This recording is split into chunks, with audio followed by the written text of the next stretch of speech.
Hello students, Tijare classes में आपका स्वागत है। आज बात करते हैं साइंस 2 का चैप्टर है क्लास 10th का chapter number 5 toward the green energy. और आते हैं पेज नंबर 50 पे। हम बात कर रहे थे power plant based on the nuclear energy के बारे में। तो चलिए शुरू करते हैं। In the power plant based on the nuclear energy also steam turbine is use to rotate the generator. However, here the energy released by the fission of the nuclei of the atoms like an uranium or a plutonium is used to generate the steam of the high temperature and high pressure. The energy in a steam rotates the turbine, which is turn drives the generator producing electricity.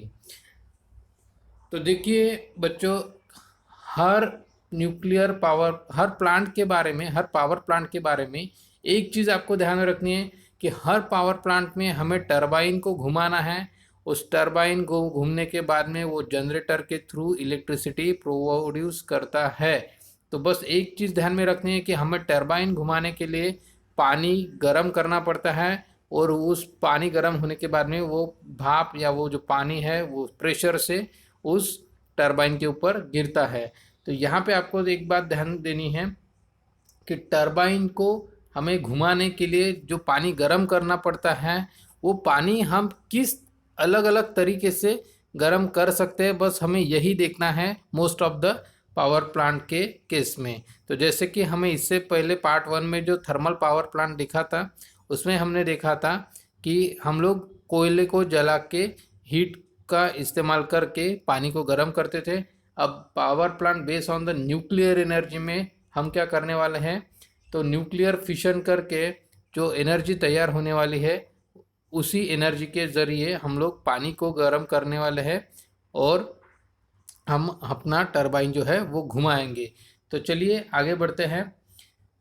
However, here the energy released by the fusion of the nuclei of the atom like a uranium और plutonium। तो देखिए uranium और या फिर plutonium, इन दोनों में से कोई एक चीज़ को इस्तेमाल करके हम लोग स्टीम तैयार करते हैं। The energy in the steam rotates the turbine. तो जैसे कि हमने पहले ही बोल दिया है कि स्टीम की हेल्प से हम लोग टरबाइन को घुमाते हैं और इसी वजह से हम लोग इलेक्ट्रिसिटी तैयार करते हैं। तो अब आ जाते हैं नीचे जो फ्लो डायग्राम आपको दिया गया है उसके ऊपर आपको कॉन्सेंट्रेट करना है, उसको समझते हैं एक बार। Nuclear reactor for the nuclear fission. तो देखिए यहाँ पे न्यूक्लियर रिएक्टर होते हैं और उसके अंदर हम लोग न्यूक्लियर फिशन करते हैं, जिसके लिए हम लोग फ्यूल एज अ फ्यूल इस्तेमाल करते हैं यूरेनियम और प्लूटोनियम का। ठीक है, आगे बात करते हैं। ये होने के बाद system for a steam generation from water, मतलब कुछ ऐसे सिस्टम लगे हुए थे जहाँ पे स्टीम को तैयार किया जाता है पानी के जरिए। ठीक है, उसके बाद में फिर ये ही स्टीम टरबाइन के ऊपर यहाँ पे जाती है और टरबाइन जो है वो जनरेटर से कनेक्ट होता है और जनरेटर जो है वो इलेक्ट्रिकल एनर्जी को प्रोड्यूस करता है। ठीक है, तो यही है। आप अगर देखेंगे तो हर पावर प्लांट में आपको यहाँ से आगे का जो पार्ट है ये ऑलमोस्ट सिमिलर दिखेगा। सेम पार्ट आपको थर्मल पावर प्लांट में भी था, सिर्फ आपको कौन सा पार्ट आपका बदलता है, तो ये वाला पार्ट आपका बदलता है थोड़ा सा।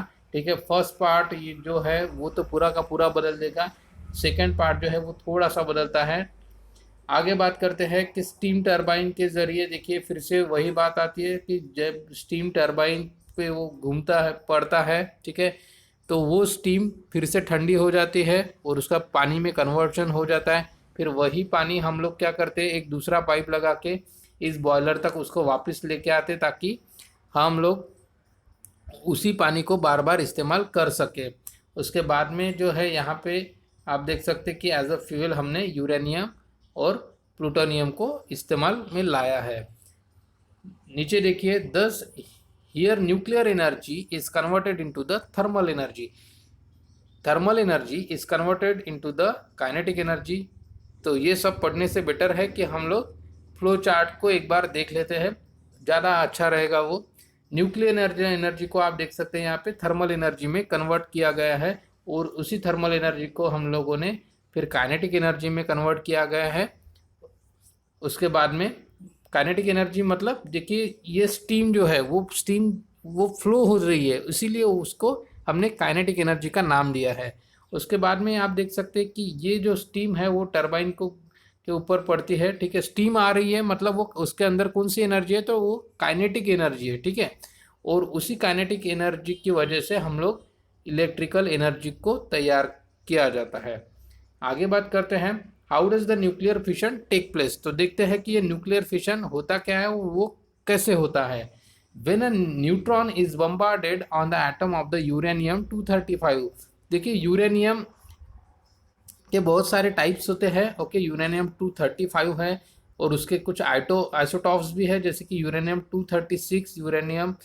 तो आगे बात करते हैं, it bombard absorb the neutron and converts into its isotope uranium 236. Uranium 236 being extremely unstable converts into the atom of the barium and a krypton through a process of the fission release 3 neutrons and 200 megawatt energy. The 3 neutrons generated in this process cause the fission of 3 other uranium, that is the 235 atoms release more energy. आप यहाँ इस diagram में देख सकते हैं इससे कि जो भी लिखा हुआ है ये आपको अच्छे से समझ में आ जाएगा। The neutrons release in the reaction release more energy through the fission of the more uranium nuclei. This process of the fission of the uranium 235 atoms continues is called the chain reaction. In the nuclear power plant, the control chain reaction result in the release of the thermal energy which is used for the electric energy generation. तो देखिए आप यहाँ इस diagram को मैं थोड़ा सा बड़ा करके आपको बता देता हूँ।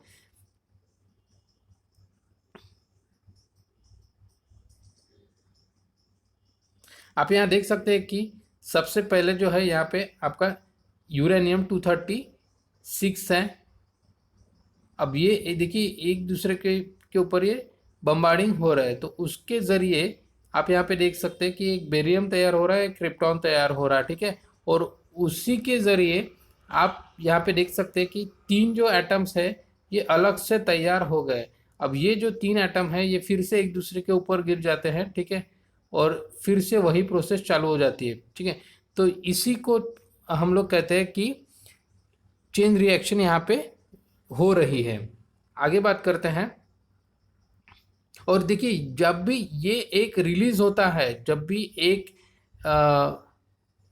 एटम में से जब ये 3 रिलीज हो रहे हैं, इसे हम कहते हैं ये जितनी एनर्जी प्रोड्यूस करता है उस वक्त, तो उस एनर्जी की जो वैल्यू है ये आप यहाँ पे देख सकते हैं 200 MeV, ओके।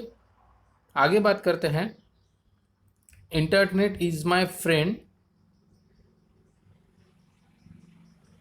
तो आप यहाँ देख सकते हैं कि complete the following table for the some important nuclear power plants in the India. तो इंडिया के अंदर जो बड़े बड़े 4 प्लांट है उसके प्लेस के नाम दिए गए, वो कौन से स्टेट में और उसकी कैपेसिटी कितनी है, आज हम ये भी यहाँ पे जान लेते हैं। तो चलिए देखिए, कुनकुलम जो है वो तमिलनाडु में आता है, ठीक है। मैं यहाँ पे शॉर्ट में TN लिख देता हूँ। उसके बाद में तारापुर जो है वो महाराष्ट्र में ही आता है। उसके बाद में रावत भावटा ये जो है ये राजस्थान में आता है, और यहाँ पे मैं RJ लिखता हूँ शॉर्ट में। और कायगा जो है ये कर्नाटका में आता है, तो मैं यहाँ पे KN लिख देता हूँ, ठीक है। तो आप ये चाहे तो इंटरनेट पे भी सर्च कर सकते हैं। और इस एक का अगर हर एक का अगर आपको कैपेसिटी भी जानना है तो ये भी मैं आपको बता सकता हूँ। यहाँ पे देखिए पहला जो कुंडनकुलम का जो कैपेसिटी है वो आता है 1864 मेगावाट। दूसरा है तारापुर का जो है वो है 1400। और तीसरा है रावत भाटा का जो कि है 1080। और उसके बाद में है कायगा का जो है वो 880। इतना मेगावाट एनर्जी ये प्रोड्यूस करता है, ये 880 है बेटा, ओके। तो आगे बात करते हैं कि इसका जो स्कीमेटिक डायग्राम होता है वो किस तरीके से होता है। आप यहाँ देख सकते हैं कि न्यूक्लियर पावर प्लांट का स्कीमेटिक डायग्राम आपको बताया गया है। इसमें भी बहुत सारी सिमिलर चीज़ें आपको दिख रही होंगी, जैसे कि यहाँ पे जनरेटर लगा हुआ है, यहाँ पे टरबाइन लगा गया है, ठीक है, ये रहा टरबाइन आपका, ये रहा आपका कूलिंग टावर, ठीक है ना। तो आधी चीज़ें जो है वो तो सेम ही है आपको, ठीक है। ऐसे ही बॉयलर भी लगा हुआ है, सिर्फ देखिए यहाँ पे चेंज है, ठीक है। जहाँ पे आप कोयला डाल रहे थे वहाँ पे अभी आपको न्यूक्लियर फिशन करना है। तो चलिए देखते हैं कि ये काम कैसे करता है। आप यहाँ पे देख सकते हैं कि यहाँ पे कंट्रोल पॉड्स होता है, ठीक है, ये रहे कंट्रोल पॉड्स। और ये जो है ये न्यूक्लियर रिएक्टर है, ये जो तीन यहाँ पे आपको दिख रहे हैं ये है न्यूक्लियर रिएक्टर। अब उसमें से देख सकते हैं आप कि यहाँ पे हीट तैयार होती है, ठीक है, पानी जो है वो गर्म होता है, ठीक है। उसके बाद में ये पानी जो है ये बॉयलर में जाता है, ठीक है, और उसके ज़रिए ये स्टीम बन के यहाँ पे आता है, ठीक है। फिर टरबाइन जो है ये ग्रीन कलर जैसा आपको जो दिख रहा है, ये टरबाइन घूमने लगता है। टरबाइन घूमने के बाद में यहाँ पे आप देख सकते हो कि इस बॉक्स में यहाँ पर जनरेटर लगाया हुआ है। ये जनरेटर जो है ये इलेक्ट्रिसिटी प्रोड्यूस करता है और आगे भेज देता है ट्रांसमिशन लाइन की तरफ। और अब आगे बात करते हैं, वापस आते हैं यहाँ पे हम लोग टरबाइन के ऊपर। टरबाइन पे जो स्ट्रांगली फोर्स के ज़रिए हम लोगों ने जो स्टीम गिराई थी वो स्टीम नीचे आ जाएगी ऑब्वियसली, और उसके बाद में वो ठंडी होके इस टैंक में चली जाते हैं, यहाँ पे ठंडी होके फिर से वही इस्तेमाल में लाया जाता है पानी बार बार। ओके, तो यही चीज़ देखिए, आधा स्ट्रक्चर तो ऑलमोस्ट सेम ही होता है most of the power plants का। आगे बात करते हैं। A nuclear power plant does not use a fossil fuel like coal, therefore problems like air pollution do not arise. मतलब इसके ज़रिए इसकी एक अच्छी बात यह है कि ये पोल्यूशन तो तैयार नहीं करता है, जिसकी वजह से हमारा मतलब जो हवा है वो ख़राब नहीं होता है। Also, it sufficient nuclear fuel is available. This can be a good source of electrical energy. However, there are few problems associated with the nuclear power generation.